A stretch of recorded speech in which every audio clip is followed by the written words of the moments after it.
Bom, boa noite a quem não tive chance ainda de cumprimentar, né?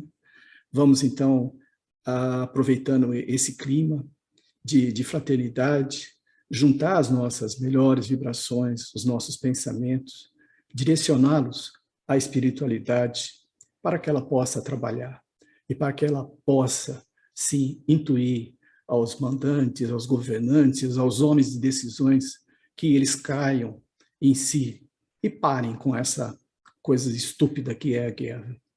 Agradecemos, sim, ao nosso Mestre Jesus pela oportunidade de estarmos aqui reunidos em seu nome. Agradecemos à espiritualidade por preparar mais uma noite. Que a paz do nosso Mestre Jesus esteja presente hoje e sempre entre nós. Bom, essa palestrinha que eu vou fazer hoje com a gente, ela é uma parte de um programa que semana passada a Wanda falou alguma coisa sobre educação, né?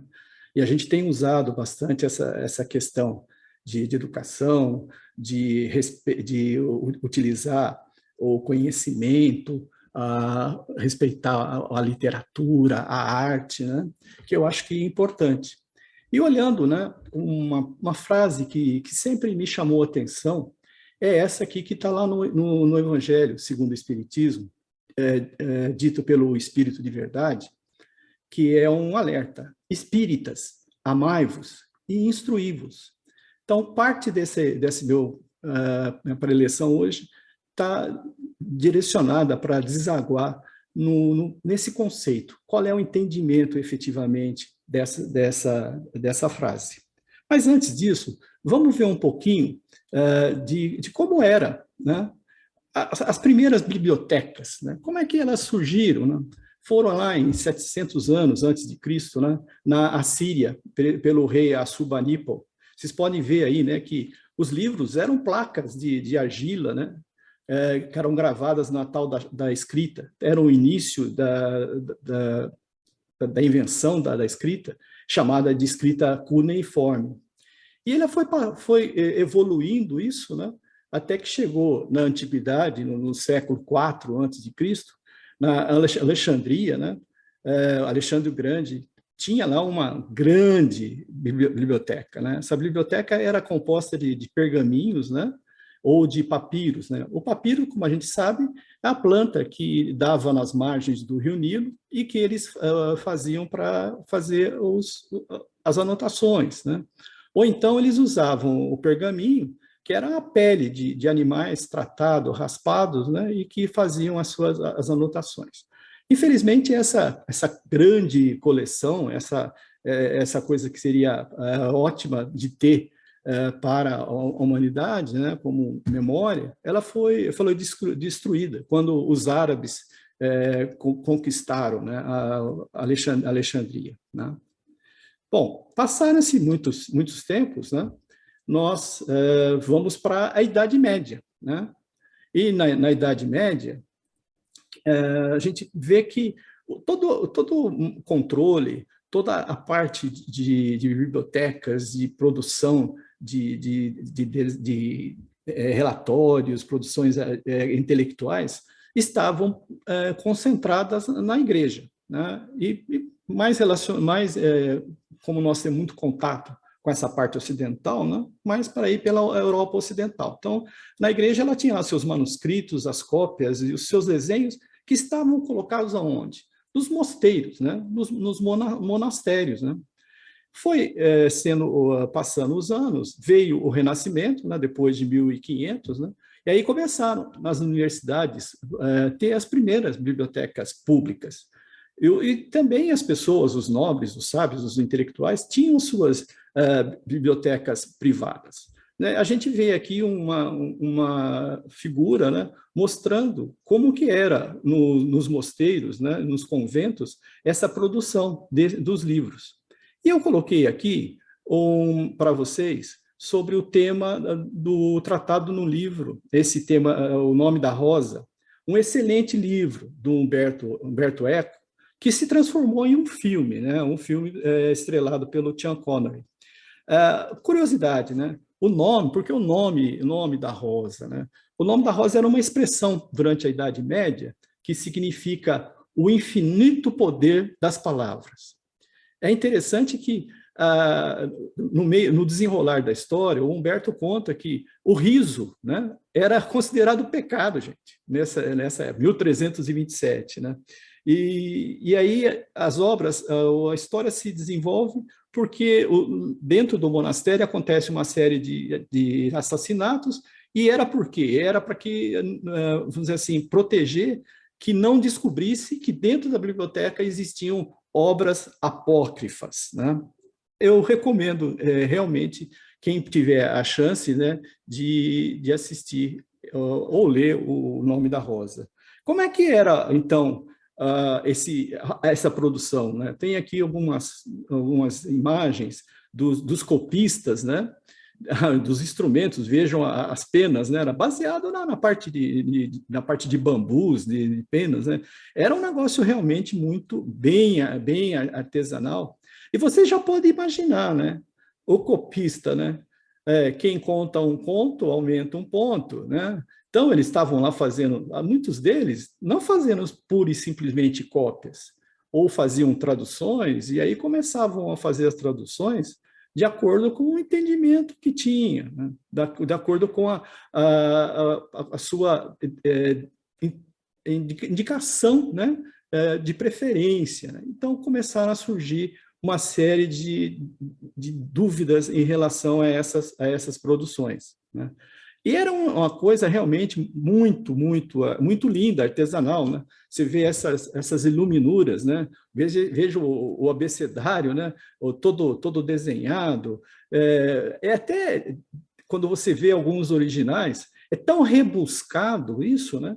Que você fica até com dificuldade de identificar, afinal de contas, essa aqui é um B, é um C, é um L, quer dizer, acaba atrapalhando um pouco. Mas como eu falei, como é que era o controle, né, durante a Idade Média? Nós sabemos, né, que até é chamada de a Idade das Trevas, e não é à toa, né? Por quê? O que aconteceu? O clero, a igreja, né, querendo ter o poder sobre as pessoas, ela tinha controlava a produção dos livros, o escrito, a leitura. Quer dizer, o Clay, ele possuía o conhecimento da escrita, da leitura, e juntava os estudos, eram todos eles baseados nesses textos religiosos. Até que, por volta de 1300, surgiu uma pessoa, Gutenberg, né? Gutenberg, que era alemão, né? Nasceu na cidade de Mainz, né? E ele tinha uma ideia, tinha uma invenção, né? Ele acaba inventando o quê, né? A imprensa, né? E ele desenvolveu isso em 1455, foi que nós tivemos a publicação da Bíblia, né? E a Bíblia, né, era em 42 linhas. Como é que é essa Bíblia original? Vejam só que coisa linda, né? Vejam só coisa toda cheia, toda iluminada e tudo mais. E o trabalho que isso dava, porque a impressão era feita com tipos de chumbos. Eu acho que as pessoas mais jovens, né, como o Rega, como o Eloy, né, eu não cheguei a ver isso, né? Tinha lá nos jornais, você ia lá, as pessoas iam fazendo compunham, né, o linotipista, né, ele criava o tipo ia montando numa gaveta, numa bandeja, né, e depois isso aí era colocado, formava uma página e era estampado. E foi assim que foi feito. Vocês imaginam, em 1400, né, desenvolver essa tecnologia, né? A Bíblia, então, ela foi o livro marcante dessa saída da Idade Média, dessa saída da Idade das Trevas, né? De 1500 até 1600. E o primeiro livro impresso, as primeiras versões da Bíblia, foi no hebraico, no grego e no aramaico, né? E a partir dessa situação em que o Gutenberg fez a invenção da imprensa, passou a ter a possibilidade de desenvolver, né, a produção de livros numa escala quase que industrial, né? E houve um aumento, né, de livros. Aqui tem vocês imaginam aqui a prensa, né, do Gutenberg, como era, a parte dos tipos aqui, todos eles feitos em barrinhas de chumbo, né? E os livros começaram a ficar mais acessíveis. Ora, a população começou a ter acesso a conhecimento, a população começou a ter acesso a outras correntes e começaram a se libertar. Isso não foi muito bem visto pela igreja, né, que era dominante naquela época.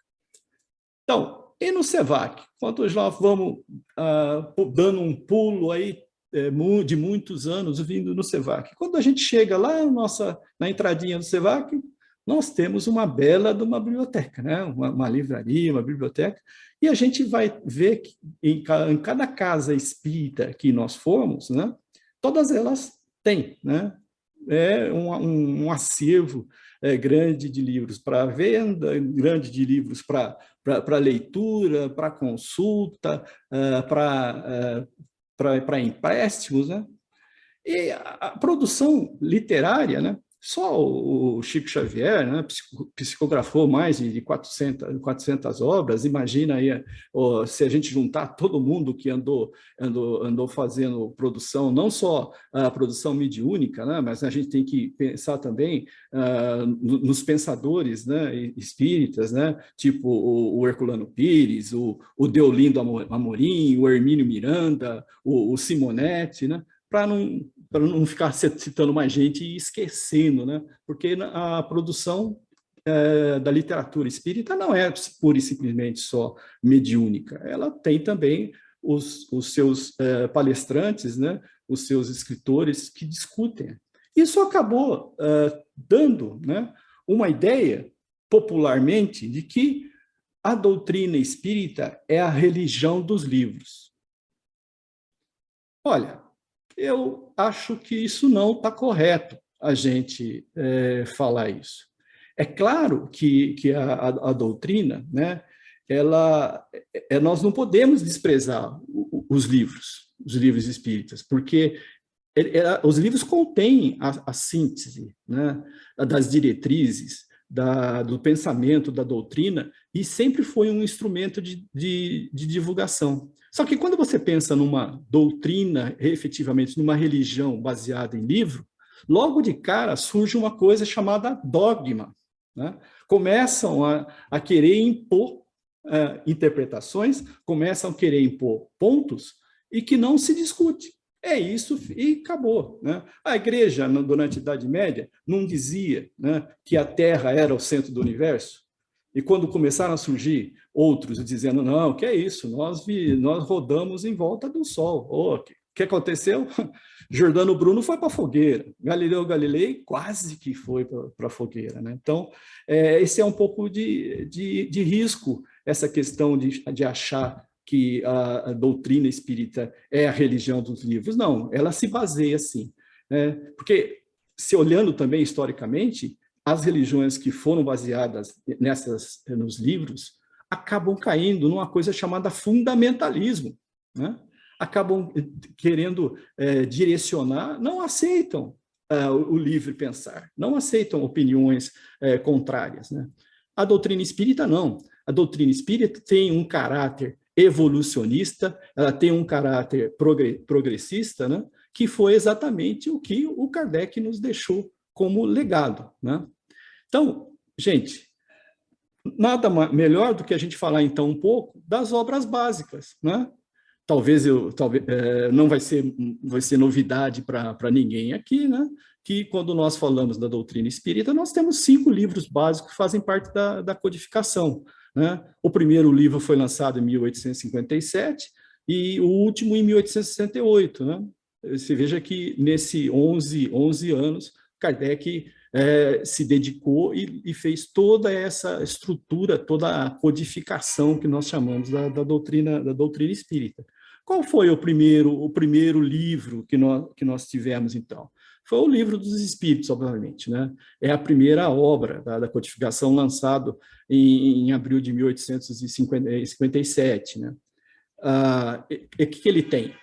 Tem as bases fundamentais, são as diretrizes do Espiritismo, né? São as linhas mestres.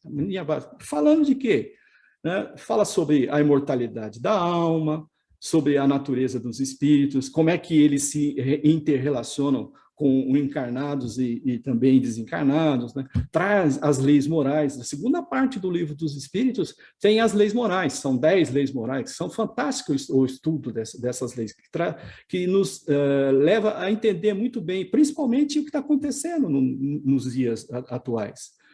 Fala sobre a vida presente e também a vida futura. Qual que vai ser o porvir da humanidade? O que a humanidade pode esperar?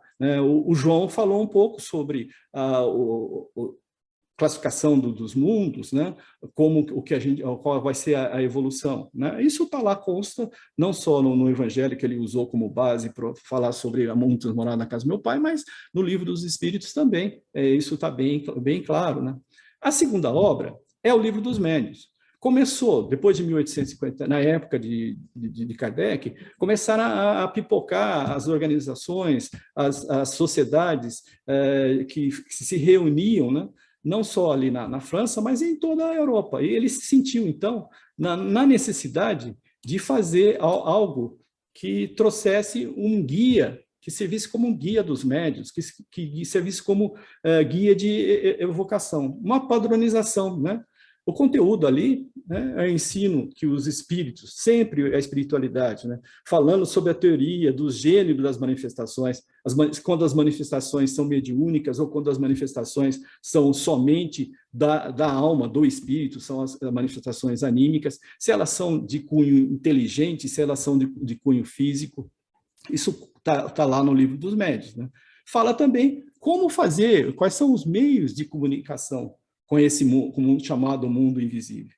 Fala do desenvolvimento da mediunidade, talvez hoje a gente use mais o termo de a educação da mediunidade, não tanto o desenvolvimento da mediunidade, e alerta que não é tudo rosa, que não são tudo alegrias, que há dificuldades e tem os tropeços que se pode encontrar na prática do espiritismo. Em seguida,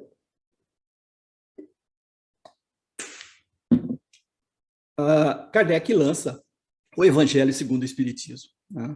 E no Evangelho segundo o Espiritismo são as máximas morais do Cristo, como diz o nome, segundo o Espiritismo, interpretado conforme as regras, as diretrizes que ele fala durante o Livro dos Espíritos, tá? E como que elas se aplicam nas diversas circunstâncias da vida. Kardec selecionou, né? E ele explica isso na introdução do Evangelho segundo o Espiritismo, que ele usou somente os ensinos morais, porque os ensinos morais de Cristo conservaram-se inatacáveis, ninguém contestou, não houve controvérsia, não houve interpretações erradas, né? Erradas ou diferentes, né? Não foi um motivo de briga, de discussão, de orgulho e assim por diante, de elitismo, né? Então, ele basicamente, no Evangelho segundo o Espiritismo, ele vai falar sobre isso. Uma outra obra que talvez as pessoas, infelizmente, não consultam muito, mas ela é fantástica também, é essa questão do céu e inferno, que ele faz essa comparação, um exame comparado da doutrina, né, sobre a passagem da vida corporal. Ele traz uma série de exemplos da situação da real, de como a alma fica durante e depois da morte, né? Você vê penalidades futuras, anjos, demônios, penas, quer dizer, muita coisa que era naquela época premente se falar, se tocar, e continua sendo nos dias de hoje também, né? Que é esse entendimento. E por final, né, a Gênese, uma obra fantástica, né, publicada em 1868, com esse nome, né, A Gênese, os Milagres e as Predições, segundo o Espiritismo. Esse livro vai fechar, né, o ciclo das obras da codificação espírita. Foi o canto do cisne do Kardec, mas foi um canto do cisne, né, daqueles, né, uma obra realmente de muito conteúdo, né? Fala sobre a Gênese, como que foi a criação a criação material, a criação espiritual, conta os milagres, como é que eles acontecem, né? Por quê?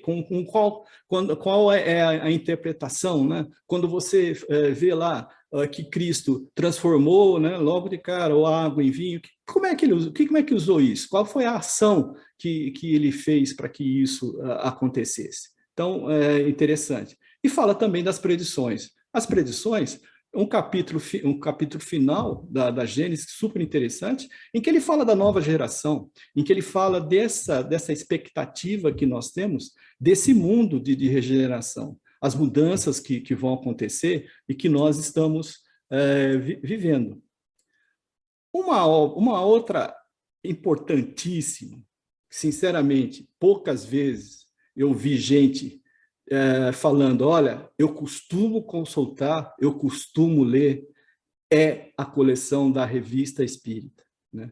A Revista Espírita era um periódico mensal, né, que o Kardec ele fez de 1858 até 1869. Veja, gente, são 7.000 páginas em 12 volumes. Era coisa que ele fazia pessoalmente. Ele cuidava de imprimir, ele fazia a parte financeira disso tudo. E é muito importante, porque ela complementa, né, essa característica evolucionista, progressista da doutrina, está ali na Revista Espírita. Ele transforma a Revista Espírita numa tribuna livre, né? Ele coloca assuntos que talvez ainda não tivessem sido totalmente determinados, coisas que estavam ainda na parte das hipóteses, e viam, né, como que isso aí ia se desenvolver, né? Utilizando, então, esse critério da concordância e da universalidade do ensino dos espíritos. É realmente a Revista Espírita, é a prática do caráter progressista, se quiserem chamar de evolucionista, tudo bem, da doutrina espírita.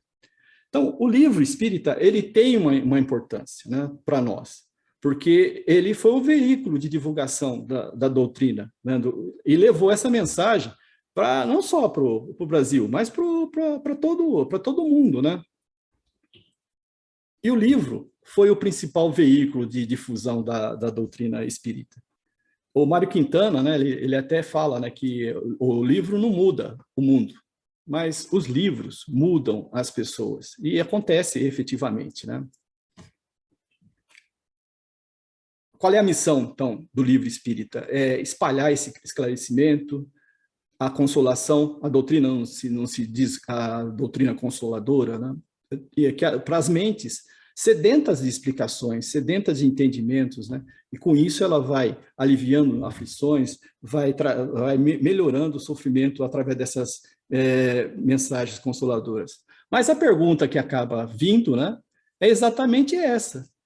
Todo livro espírita é bom? Uns segundinhos, 2, 3 segundinhos para que vocês pensem também. Todo livro espírita é bom? Nós precisamos estabelecer critérios na análise das obras espíritas. Como eu fui beber desse livro aqui, Convite à Reflexão, do Deolindo Amorim Espírito, na mediunidade do Elzio Souza, né? Então, é preciso ter critérios, né? A obra não pode ser considerada fraca ou sem substância, né? Ou ela tem que atender ao conhecimento, à necessidade de quem lê, né? A literatura infantil, ela caracteriza bem esse ponto, né? Quem escreve para a literatura infantil adequa-se à linguagem, adequa ao conteúdo, à necessidade. Então, você vai escrever um tratado, né, bem de doutorado, e querer entregar isso para alguém que está chegando agora aqui para entender, vai achar que, olha, isso não me atende, né? Então, tem algumas obras que são rejeitadas, mas e outras não, né? Porque as pessoas vão encontrando ali o que eles necessitam, as soluções. Na verdade, não existe obras perfeitas, né? Só Deus seria capaz de produzir isso, né? Então, a única maneira que nós temos de selecionar essas publicações está ligada ao preparo dos leitores. Os leitores precisam conhecer a doutrina. Precisam conhecer os livros básicos, precisam conhecer, né, para ter base, para pensar, para analisar, para refletir, né, para vamos dizer assim, separar, né, usando uma linguagem bíblica, né, para separar o joio do trigo. Como é que você vai fazer isso se você não tiver base? Não pode ter censura, né? Já não tivemos o índex proibitório, né, que as obras tinham lá as obras que podiam ou não podiam. Não existe isso, né? Elas não devem ser submetidas a isso, né? Quando a gente começa a achar que põe no ombro de alguém, né, que pode julgar o valor do livro, ele tá decretando que o leitor não tem capacidade, né? Então, nós não devemos aceitar censores, né? Nós precisamos, sim, preparar os leitores para que eles possam ter a sua maioridade, para que eles tenham condições efetivamente, dedicando-se aos estudos, em fazer eles mesmos esses julgamentos. E por onde começar as leituras? Nossa, são tantos os livros, né? Eu me debati em procurar alguma coisa básica que efetivamente nos ajudasse, né? É claro, tem que ser as obras básicas, iniciar pelo Livro dos Espíritos. Não tem aquela história do Divaldo, que a entidade entregou para ele e falou: lê o Livro dos Espíritos. Ele foi e leu. Aí ele terminou, lê de novo.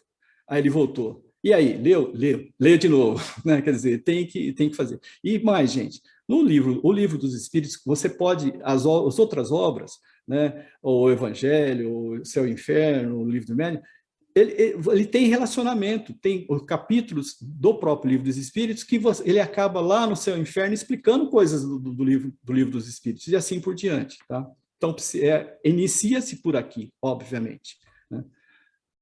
Uma obra, o Consolador, obras de Emmanuel. Essa do Consolador, quem não conhece, né, também é uma obra no título de perguntas e de respostas.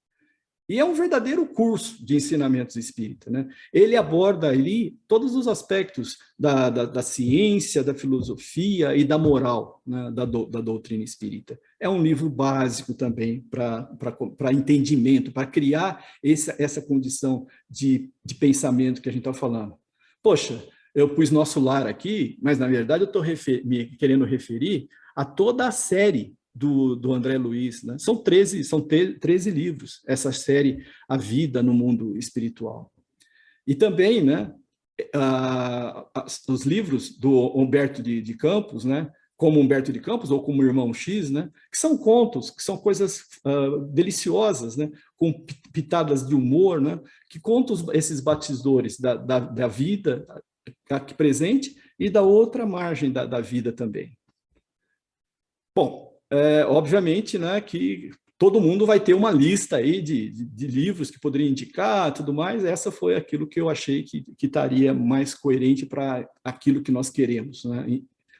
E chegando, então, a Espírita amai-vos, eis o primeiro mandamento. Instruí-vos, eis o segundo, o Espírito de verdade. Então, amor, né, e a instrução é algo que vai possibilitar efetivamente esse avanço moral e o adiantamento intelectual da humanidade. A gente sempre fala que o progresso está sempre assim, né? O moral um pouco na frente, o intelectual atrás, de repente o intelectual está à frente, ele vai se balanceando e a gente está querendo que isso chegue numa situação de balanceamento, né? E como amar? Simplificadamente, nós já vimos uma série de palestras, sabemos uma série de coisas, né? Os ensinos a gente sabe de cor, só falta aplicar, né? Então, eu acho que fazendo aos outros o que gostaria que lhe fizessem, né? O que fosse feito para a gente. Isso seria uma forma simplificada da gente dizer como amar. E como se instruir? Evangelizando-se, aprendendo, estudando, formando-se, iluminando-se, polindo-se, libertando-se, ou seja, colocando essa sua autonomia de pensar em prática, ok? Então, gente, era isso que eu selecionei para hoje. Eu gostaria de deixar aqui, então, esse meu convite, né, à leitura. E, para encerrar, gostaria de encerrar com um alerta, né, do Allan Kardec, que ele fala o seguinte: a fé necessita de uma base. A base que é a inteligência perfeita daquilo que se deve crer, e para crer não basta ver, é preciso, sobretudo, compreender. E nós vamos compreender estudando. Muito obrigado pela atenção de vocês. Uma boa noite.